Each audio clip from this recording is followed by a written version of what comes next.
What is up, Sleep Tribe? Welcome to a brand new episode of the Healthy Sleep Revolution podcast. My name is Dr. Meghna Dassani. Today, I am going to introduce you guys and ladies to a book of mine that I feel is a great resource for so many patients, so many doctors, so many educators, and I have been consistently asked to turn it into an audiobook, and I just don't have the time to do it. But I figured if we read and discussed chapters as episodes on the podcast, who knows what thought process it might spark in any one of you that's listening and how it could impact your health. So this is chapter 1 of my book, Airway is Life. What is sleep anyway? Have you ever sat and watched someone sleep? Perhaps you woke up and looked at your spouse in the middle of the night. Maybe you held a sleeping infant in your arms for hours, looking down at them with love. Or perhaps you've been at the bedside of someone who was very sick or in pain and watched them finally let go enough to be able to sleep. Sleep is weird when we watch other people do it. Sometimes their faces and bodies are so still that we wonder if they're even alive. In our more paranoid moments, we may lean close or stick our hand near their face so we can see if they're still breathing. Sometimes sleeping people might twitch or grimace. Small children might even have night terrors where they're awake and flailing and screaming, but not really there. Sleep has interested, enticed, and confused philosophers and scientists since ancient times, even today. Sleep science is a fairly new medical field. We're finding out new things about sleep all the time. So before we get into why sleep breathing is so important, let's start with a little background on what we know about sleep and what science has left to learn. Now, as we learn about sleep, I'll also weave in stories of real people I've known and their sleeping issues. Names and details have been changed to provide anonymity. You may recognize yourself in some of these people. Their stories are important because so many people share them. If one of these stories strikes too close to home, please don't wait to finish this. Make a sleep screening appointment today. Sleep in history and culture. In ancient times, people had no way to look inside the brain and see what was going on during sleep. Instead, they had to figure out for themselves what was happening based on watching people who slept, the dreams that they themselves remembered, and seeing how people felt when they didn't sleep. In many religious traditions, dreams were thought to have great significance. They were messages from deities, giving warnings, advice, or predictions about the future. Sleep itself was a liminal state that is a doorway between two kinds of existence. For many, sleep represented a place in between life and death. In fact, death itself was sometimes seen as sort of a perpetual sleep. As science developed, philosophers and scientists began to examine sleep more closely. The Greek philosopher Aristotle suggested that dreams weren't sent from the outside, but instead something that came from our own consciousness. People began to test to see if sleepers were truly unconscious or if they could respond to outside events like a loud noise or a hand placed in a bowl of water. Even in ancient times, doctors were convinced that sleep was necessary for good health and for recovery from illness. In ancient Egypt, doctors would give patients syrups made from poppies to help them sleep. In medieval Europe, pharmacists would sell mixes of wine and herbs to help people sleep. Drugs designed to cause sleep became popular in the 19th century, as did the idea of a rest cure, where a chronically ill person could go somewhere to rest, sleep, and hopefully heal. Doctors prescribed these sleep aids because they seemed to work, but they had no underlying science to describe how these chemicals made people sleep. At the beginning of the 20th century, sleep science was born. Scientists finally had the tools to see some of what was going on in the brain. In 1937, scientists first began using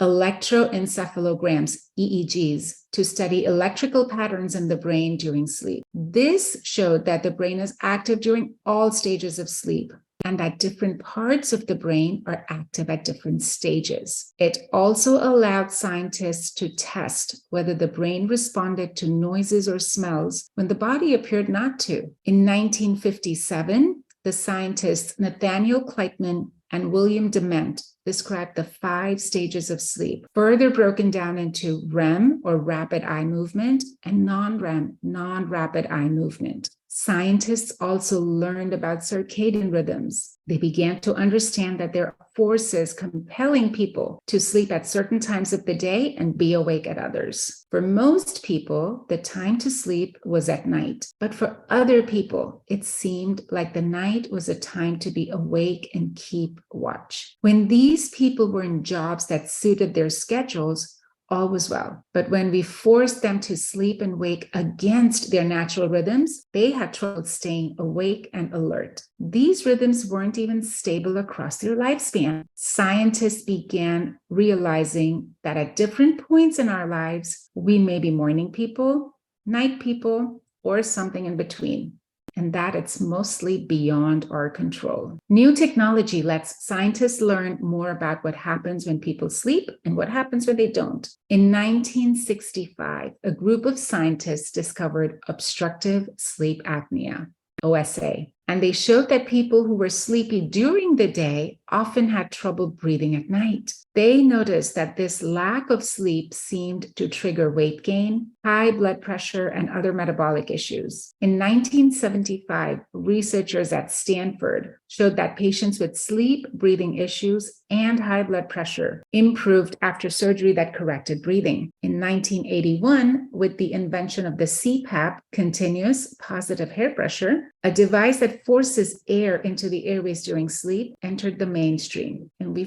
finally had the tools to both detect sleep problems, especially sleep breathing issues, and ways to correct these issues. Doug's wife dragged him in to see me. She had heard from a friend about the wonders our sleep medicine practice had worked, and she was hoping we could help him. Doug was sluggish, tired, and his wife, Mandy, had a hard edge to her. He stops breathing when he sleeps, she explained, all the time. So I'm not sleeping either because I have to stay awake to poke him until he starts breathing again. Tears started rolling down Mandy's face. I am so tired, doctor, but I can't afford to sleep. If I let myself go, he could die. The stages of sleep and what the brain does during them. Scientists study sleep in special labs.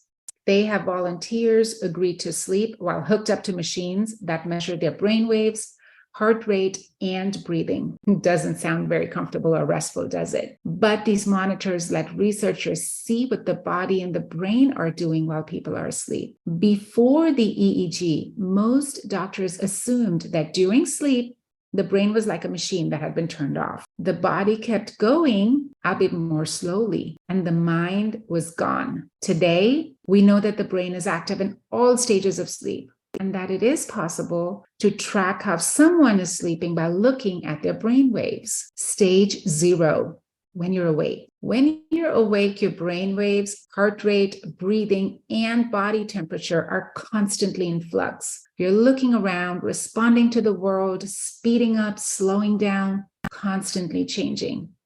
You're taking in and processing information, eating and processing food, and moving around constantly. The only constant is change. Non-REM stage 1, drifting off. After a long day, you finally have a chance to lay down. You sink into your pillow and close your eyes. Within a few minutes, your breathing and heart rate slow. Your body temperature begins to drop. Your brain waves change too.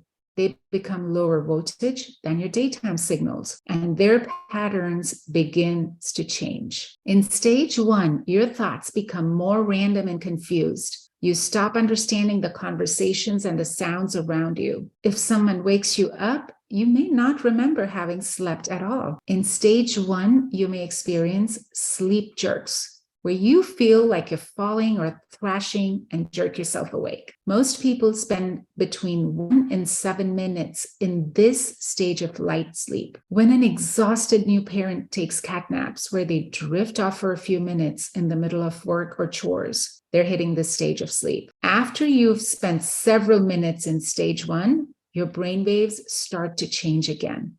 And you've now entered stage 2. Stage 2, non-REM, light sleep. In stage 2, non-REM, your brain waves change again. They start forming sleep spindles. If someone wakes you during stage 2, you've only been in a light sleep. You can wake up and feel refreshed, even though you haven't completed a complete sleep cycle. Many power naps take advantage of a short period of stage 2 sleep. You'll remain in this stage for 10 to 25 minutes. Slowly, the sleep spindles will become fewer, and the brain waves take on the slow, rhythmic patterns that mean that you've slipped into a deeper sleep. Stages 3 and 4, non-REM.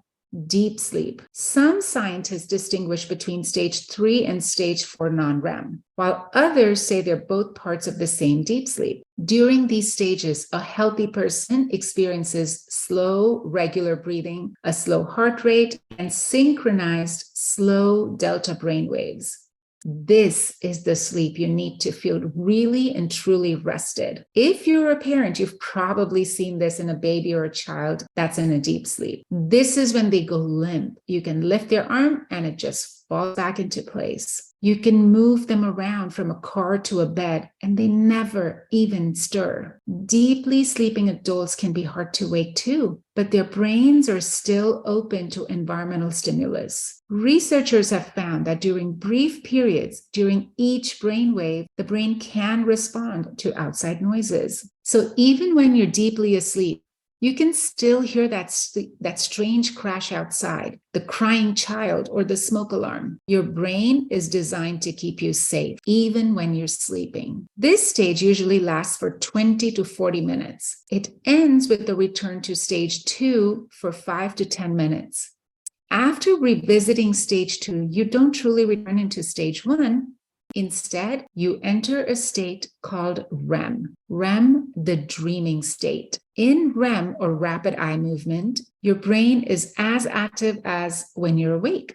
Sometimes it's even more active. Your eyes move rapidly, but the rest of your body experiences a kind of paralysis, so you won't move around and hurt yourself while you're dreaming. The rational centers of the brain are suppressed, but your emotional centers are running the show. The amount of time you spend in REM depends on the sleep cycle you are in. At the beginning of the night, your periods of REM are very short. Then, as the night goes on and you complete more sleep cycles, you spend more and more time in REM. Sleep cycles. Your brain moves between stages 2, deep sleep, and REM sleep all night long. Over the course of a good night's sleep, you'll spend about half the time in stage 2. In each 90-minute period, you'll experience stage 2, stages 3 and 4, and REM sleep. After about 4 hours into your sleep, you may wake up and briefly move around, use the bathroom, or get a drink of water. Then you'll start back at stage 1 and begin again. Sleep cycles can be disrupted by insomnia, sleep breathing issues, or outside influences like an infant who wakes you up every 2 hours. The cycles are constant, but the number of cycles varies by culture. For instance, some cultures sleep less at night but take a long afternoon nap. But individual sleep cycles seem to be similar across times and places. Sleep and moving between light sleep, deep sleep, and dreams are an essential part of being human. Now that you know what we can measure about sleep, it's time to find out what we think sleep does for the body. Our takeaways from this episode, from this chapter, are that sleep science is a really young field. It really only began about 75 years ago, and we're still discovering new things all the time. Second, your sleep cycles repeat several times in a night because your body and brain have a lot of work to do. The EEG lets scientists see what is happening in your brain while you sleep. But you can learn a little about sleep by watching another person or even a pet sleep. My question to you as we end this episode is, who do you know who seems to need more sleep? Who can you share this episode with? I will see you next time for a continuation into chapter 2. As always, leave us a review, share this episode, and I will see you next time.